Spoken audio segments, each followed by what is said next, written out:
Mister joker sir YouTube channel पे आप सभी को मैं प्रणाम करता हूं। कैसे हैं सभी? अच्छे होंगे, कुशल मंगल होंगे। हम सिंधु घाटी सभ्यता को पढ़ रहे थे भैया, और सिंधु घाटी सभ्यता में हमने दो मुख्य नगर पढ़ लिए थे। पहला कौन सा पढ़ा था हमने? पहला कौन सा पढ़ा था? पहला पढ़ा था हमने हड़प्पा। कौन सा नगर पढ़ा था? हड़प्पा पढ़ा था भाई। पहले सबसे पहले कौन सा नगर खोजा गया? हड़प्पा खोजा गया। किस नदी के किनारे था? तो रावी नदी के किनारे। किस नदी के किनारे था ये भैया? रावी नदी के किनारे। अब बबुआ ध्यान से देखिएगा, एक एक बात आपको समझ में आएगा। उसके बाद हम बात करेंगे आज किसके बारे में? मोहनजोदड़ो के बारे में। किसके बारे में? मोहनजोदड़ो के बारे में। देखिए किसके बारे में बात करेंगे? मोहनजोदड़ो के बारे में। सिंधु घाटी सभ्यता का दूसरा महत्वपूर्ण नगर। सिंधु घाटी सभ्यता का दूसरा महत्वपूर्ण नगर कौन सा भैया? मोहनजोदड़ो। कौन सा भैया? मोहनजोदड़ो। यहां से प्रश्न क्या पूछा जाएगा ये याद रखिए। क्या पूछा जाएगा? पहला प्रश्न कि मोहनजोदड़ो कौन सी नदी के किनारे है? मोहनजोदड़ो कौन सी नदी के किनारे है? तो सिंधु नदी। क्या बोलेंगे? सिंधु नदी के किनारे। और हड़प्पा का पूछा जाए तो किस नदी के किनारे? रावी नदी के किनारे है। किस नदी के किनारे है? रावी नदी के किनारे भैया। अब देखिए यहां से पूरा का पूरा डिटेल खंगाल लेंगे हम कि क्या क्या यहां से मिला है, मोहनजोदड़ो से क्या क्या मिला है। देखिए सबसे पहले बात करें मोहनजोदड़ो का मतलब भी क्या होता है। तो मोहनजोदड़ो के मतलब की बात करें तो इसको कहा जाता है मृतकों का टीला। क्या कहा जाता है? मृतकों का टीला। सबसे ज्यादा डेड बॉडी, सबसे ज्यादा डेड बॉडी यहीं से मिला है। यानी कि जितने लोग थे ना मरे भैया, वो सभी के सभी यही दबाए गए, सभी के सभी उनको यही दफनाया जाता। तो क्या मिला है यहां से? मृतकों का टीला। मोहनजोदड़ो को क्या कहा जाता है? मृतकों का टीला कहा जाता है। अब देखिए हम किसकी बात करेंगे भी, इसको मृतकों का टीला कहते क्यों है? मोहनजोदड़ो को मृतकों का टीला क्यों कहते हैं? सबसे पहले यहां से जो लोग मरे थे ना, तो कहा जाता है किस बीमारी की वजह से मरे थे? मलेरिया की वजह से। किसकी वजह से? मलेरिया की वजह से। मलेरिया किस मच्छर के काटने से होता है? मादा एनाफ्लीज। किसके काटने से? मादा एनाफ्लीज। यहां से एक बात तो क्लियर हो ही गया है कि काटती हमेशा मादाएं हैं। क्या काटती हैं? काटती हमेशा मादाएं हैं। ठीक है। अब बात करें महिलाओं की, बात कर लीजिए। पुरुषों को काटती हैं घर पे, हमेशा घर से बाहर ऑफिस गए हैं, शाम को घर आते हैं, कितने पैसे कमाए हैं, हमें कितने दोगे, हमारा कुछ लिपस्टिक विपस्टिक लेके आए कि नहीं आए। यानी कि काटने का जो काम करती है वो कौन करती है? महिलाएं करती हैं। अब यहां जो मृतक मिले, कहा जाता है कि वो किसकी वजह से मरे थे? मलेरिया बीमारी की वजह से। किसकी वजह से? मलेरिया की वजह। अब देखिए मृतकों को ले जाने के लिए क्या चाहिए होता है? अर्थी चाहिए होता है। और अर्थी में कितने लोग लगते हैं भैया? 4 लोग लगते हैं। कितने?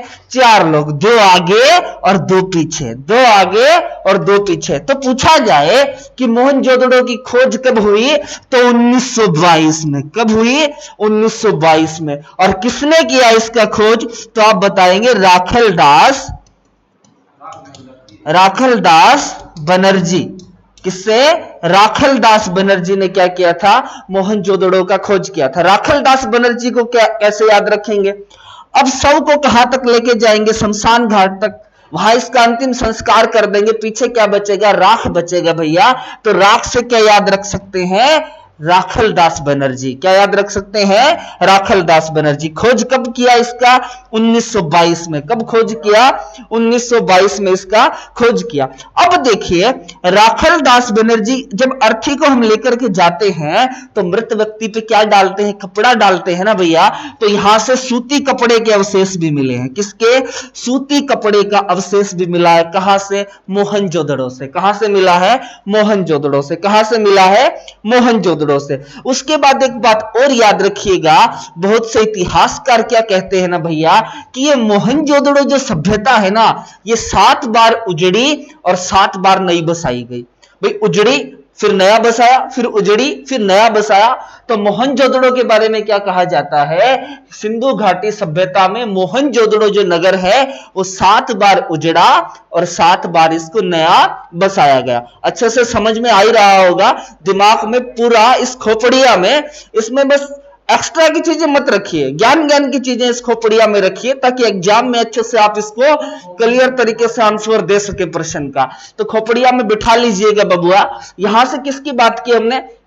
राखलदास बनर्जी ने मोहनजोदड़ो का खोज कर दिया। उसी के बाद कि ये ऐसी सभ्यता थी, एक ऐसा नगर था सिंधु घाटी सभ्यता का जो 7 बार उजड़ा और 7 बार फिर से इसको बसाया गया, 7 बार फिर से इसको बसाया गया। अब देखिएगा, अब थोड़ा सा यहां से बात करेंगे कि मुख्य रूप से कौन कौन से अवशेष इस सभ्यता से मिले, मुख्य रूप से कौन कौन से अवशेष इस सभ्यता से मिले। अरे भैया समझ में आता हो ना अच्छे से तो चैनल को सब्सक्राइब करना मत भूलिए और बेल आइकन का बटन जरूर दबा दें ताकि पर वीडियो का नोटिफिकेशन आप तक पहुंचता रहे।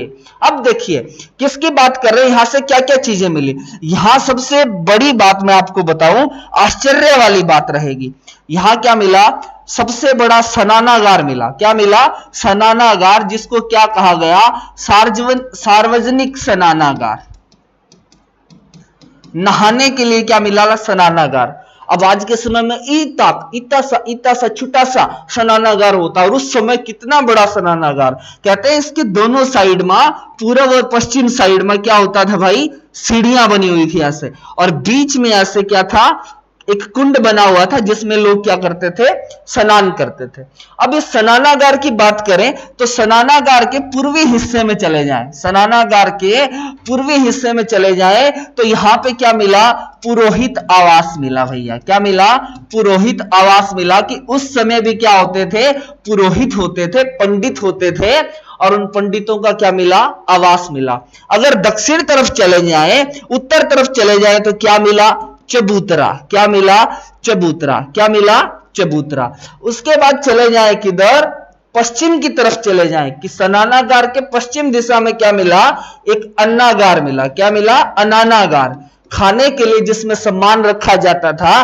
किचन, आज की भाषा में किचन कहते हैं ना, रसोई घर, तो वो रसोई घर या अन्नागार मिला भाई। कहां पे, इसके इस स्नानागार के पश्चिम में, इस स्नानागार के पश्चिम में। अब चलते हैं किधर, दक्षिण की तरफ। किधर चलते हैं, दक्षिण की तरफ। तो यहां एक बहुत बड़ा भवन मिला था जिसको क्या कहा गया कि यह सभा भवन है। क्या कहा गया, यह सभा भवन है। कहा जाता है इसमें 20 पिलर मिले थे। क्या मिले थे, 20 पिलर मिले थे और 4 बरामदे मिले थे बड़े बड़े, जिनमें उस समय के लोग बैठ करके क्या करते थे, सभा करते थे। क्या करते थे, सभा करते थे। आज के समय में क्या होता है, सीधा पहुंचो पुलिस स्टेशन और वहां मसले का हल। और ये क्या करते थे, अपने गांव में सभा भवन में बैठ करके कोई भी मसला होता था ना तो उसको अच्छे से सुलझा लेते थे, उसको अच्छे से सुलझा लेते थे। ये बात आसानी से आपको समझ आ गया। अब देखिए बात करते हैं और कौन कौन सी मुख्य चीजें मिली, और कौन कौन सी मुख्य चीजें यहां से मिली। अब देखिए एक बात और याद रखिएगा, यहां से जो क्वेश्चन बार बार पूछा गया है ना कि मोहनजोदड़ो का खोज किसने किया, तो राखलदास बनर्जी, बार बार ये क्वेश्चन पूछा गया है। दूसरा, सबसे बड़ा स्नानागार कहां मिला, तो मोहनजोदड़ो में। किस सभ्यता में, सिंधु घाटी सभ्यता में। किस सभ्यता में, सिंधु घाटी सभ्यता में। उसके बाद देखिएगा यहां से, उसके बाद यहां से देखिएगा, यहां से एक नृत्यकी की मूर्ति मिली है। किसकी मूर्ति मिली है, नृत्यकी की मूर्ति मिली है। ठीक है, नृत्यकी का मतलब यहां, अब नृत्यकी का मतलब तो आप जानते हैं, जो डांस वांस करती होगी ना वही नृत्यकी होती है, वही होती है ना नृत्यकी भैया। ठीक है, तो नृत्यकी की मूर्ति यहां से मिली है और डांस करने में बड़ा ही मजा आता है, डांस करने में बड़ा ही मजा आता है, आनंद आ जाता है। किसी की शादी विवाह में जब डांस करते हैं और ऊपर से 2-4 पैगवा लगा हो तो फिर बस पूछो मत। ठीक है, तो उसके बाद नृत्यकी की मूर्ति कहां से मिली है, मोहनजोदारो से। कहां से मिली है, मोहनजोदारो से। उसी के साथ साथ कहते हैं उस समय भी क्या होता था, योगी लोग होते थे, सन्यासी लोग होते थे। एक योगी की मूर्ति मिली है और उस मूर्ति के ऊपर कहते हैं योगी के सिर पे क्या मिला है, एक सींग मिला है। भैया क्या मिला है, एक सींग मिला है सर के ऊपर। अब कल हमने क्या पढ़ा था, हड़प्पा में एक सींग वाला गेंडा मिला था और इसी तरीके से मोहनजोदड़ो में एक सींग वाला योगी मिला है। क्या मिला है, एक सींग वाला योगी मिला है। अब और किसी योगी की बात नहीं कर रहे हैं भैया, कौन सा योगी मिला है, एक सींग वाला योगी। अब आप सभी जानते हैं एक सींग किस किस के होते हैं। ठीक है, अब योगी के बाद बात किया जाए कि यहां से और क्या क्या चीजें मुख्य मिली हैं, तो यहां से चांदी के अवशेष भी मिले हैं। क्या मिले हैं? चांदी के अवशेष भी मिले हैं। यहां से किस चीज के? चांदी, एक धातु, तो चांदी के अवशेष भी मिले हैं। और यहां से एक बात और याद रखिएगा, यहां से सबसे ज्यादा सर्वाधिक क्या मिली है? मोहरें मिली हैं। सर्वाधिक यहां सबसे ज्यादा क्या मिली है? मोहरें मिली है। प्रश्न क्या पूछा जाएगा? सिंधु घाटी सभ्यता में वो कौन सा स्थान है जिसमें सबसे ज्यादा मोहरें पाई गई हैं, मोहरों के अवशेष पाए गए हैं? तो आप क्या कहेंगे? मोहनजोदारो। क्या कहेंगे? मोहनजोदारो। वर्तमान में कहां है भैया? पाकिस्तान में, ठल्ले पाकिस्तान में, निठल्ला, कोई काम का नहीं है, ठीक है ना। हमारे साथ तो वैसे ही ऐसे दिन रात लड़ाई करता रहता है साला, ठीक है ना। तो निठल्ले पाकिस्तान में यहां मोहनजोदारो जो नगर है भाई, वहां क्या मिली है? सिंधु घाटी सभ्यता की सर्वाधिक मोहरें मिली हैं। उसके साथ साथ यहां से ईंटें भी पाई गई हैं, ईंटें भी मिली हैं। और किस प्रकार की ईंटें यहां से मिली हैं भैया? चतुर्भुजाकार। किस प्रकार की ईंटें मिली हैं? चतुर्भुजाकार ईंटें मिली हैं। कहां से? मोहनजोदारो से। कहां से? मोहनजोदारो से। और यहाँ के जो मकान मिले हैं ना खुदाई में, तो वहां से अवशेष मिले हैं कि मकानों की जो छत हुआ करती थी वो किसकी बनी होती थी बबुआ? लकड़ी की। किसकी बनी होती थी? लकड़ी की। और हमेशा ही यहाँ के जो मकान थे, हमारे मकानों में दरवाजा बीच में रखा जाता है ना। यहां के मकानों में दरवाजा जो होता था वो एक कोने में होता था। कहां होता था? एक कोने में दरवाजा। आज के समय में दरवाजा बीच में, कोने में तो कुछ और ही होता है भैया, कोने में कुछ और ही होता है। तो इस समय में दरवाजा कहां होता था? कोने में। और उसी के साथ साथ एक बात और याद रखेंगे, क्या कि इतने बड़े बड़े जो यहाँ के मकान मिले हैं, इनके जो जालियां लगी होती थी वो किससे बनी होती थी? पत्थर से। किससे बनी होती थी? पत्थर से। पत्थर की जालियां, जो रोशनदान होता है ना, जिसमें से हवा जाती है कमरे में, वो किससे बने होते थे? पत्थर से। किससे बने होते थे? पत्थर से। आज के समय तो बहुत टेक्नोलॉजी है, तो आज के समय में तो अलग अलग धातुओं के बने होते हैं, लोहे का, स्टील का, एल्यूमिनियम का। उस समय किसका बना होता था? पत्थर का बना होता था। किसका बना होता था भैया? पत्थर का बना होता था। तो मोहनजोदारो का पूछा जाए, मोहनजोदारो में एक बार रिपीट कर लेते हैं। खोज कब हुई? 1922 में। उसके बाद इसकी खोज की किसने? राखलदास बनर्जी ने। सबसे ज्यादा इस मोहनजोदारो को क्या बोला जाता है? मर्तकों का टीला बोला जाता है। उसके बाद पूछा गया कि बताओ मर्तकों का टीला इसको क्यों कहते हैं? क्योंकि सबसे ज्यादा यहीं से मर्त लोगों के अवशेष मिले हैं। नर्तकी की यहां से मूर्ति मिली है, योगी की मूर्ति मिली है जिसके सर पे एक सींग लगा हुआ है, चांदी के अवशेष मिले हैं, सर्वाधिक मोहरें मिली हैं, चतुर्भुजाकार यहां से क्या मिली है? ईंटें मिली हैं। उसी के साथ साथ पाकिस्तान में एक और नगर है सिंधु घाटी सभ्यता का, जिसके बारे में आज पढ़ेंगे, चहुंदड़ो। एक और नगर है, कौन सा? चहुंदड़ो। तो चहुंदड़ो की बात करते हैं भैया। 130 किलोमीटर पड़ता है, 130 किलोमीटर पड़ता है। किससे? मोहनजोदारो से। किससे? मोहनजोदारो से 130 किलोमीटर की दूरी पे कौन सा नगर पड़ता है? चहुंदड़ो। सिंधु घाटी सभ्यता का तीसरा महत्वपूर्ण नगर है। सिंधु घाटी सभ्यता का क्या है? तीसरा महत्वपूर्ण नगर है चहुंदड़ो। अब यहां से क्या क्या अवशेष मिले हैं? 130 किलोमीटर, 130 किलोमीटर पड़ता है। कहां से भैया? मोहनजोदाड़ो से। कहां से? मोहनजोदाड़ो से। अब देखिए, चहुंदड़ो की बात करें तो यहां से क्या क्या चीजें मिली हैं। सबसे पहले बात करते हैं, इस चहुंदड़ो नगर का खोज किसने किया? खोज किसने किया? तो एनजी मजूमदार ने। किसने किया? एनजी मजूमदार ने खोज किया था। किसका? चहुंदड़ो का। उसके साथ साथ यहां पे मिली कौन कौन सी चीजें हैं? तो श्रृंगार योग्य चीजें मिली हैं। लिपस्टिक। क्या मिली है? लिपस्टिक मिला है भैया। होठों को लाल करने वाला क्या होता है? लिपस्टिक। वो लिपस्टिक यहां से मिला है। पाउडर। और क्या मिला है? लिपस्टिक मिला है, पाउडर मिला है, काजल मिला है। क्या मिला है?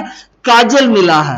अब सारे के सारे क्या है? महिलाओं के श्रृंगार वाली चीजें मिली हैं। तो कहने का मतलब है, उस समय भी महिलाएं फ्री होती थी, उनके पास कोई काम नहीं होता था भैया श्रृंगार के अलावा। कभी लाली, कभी बिंदी, कभी लिपस्टिक, कभी काजल, बस बन ठन के रहती थी किसी का जिगरा जलाने के लिए, ठीक है ना।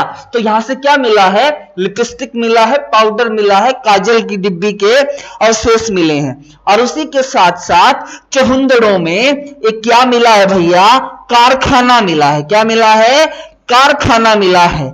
और इसी कारखाने से चहुंदड़ों को क्या बोला गया है, औद्योगिक नगर बोला गया है। क्या बोला गया है, औद्योगिक नगर बोला गया है।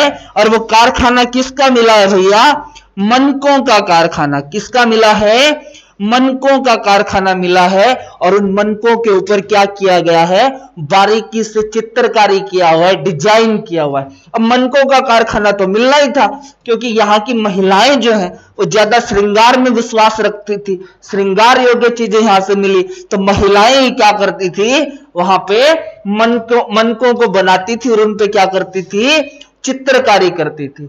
तो आज की इस वीडियो में हमने सिंधु घाटी सभ्यता के दो नगरों के बारे में जाना, एक मोहनजोदाड़ो और दूसरा चहुंदड़ो। बहुत अच्छे तरीके से एक एक बात मैंने आपको बताई है, कौन कौन से अवशेष यहां से मिले हैं।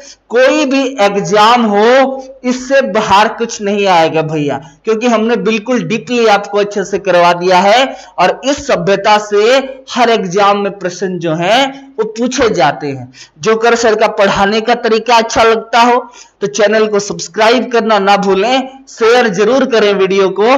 कल बात करेंगे सिंधु घाटी सभ्यता के भारत में मुख्य कौन कौन से नगर हैं और वहां से क्या क्या पाया गया है। आज की वीडियो में इतना ही। जय हिंद, जय भारत।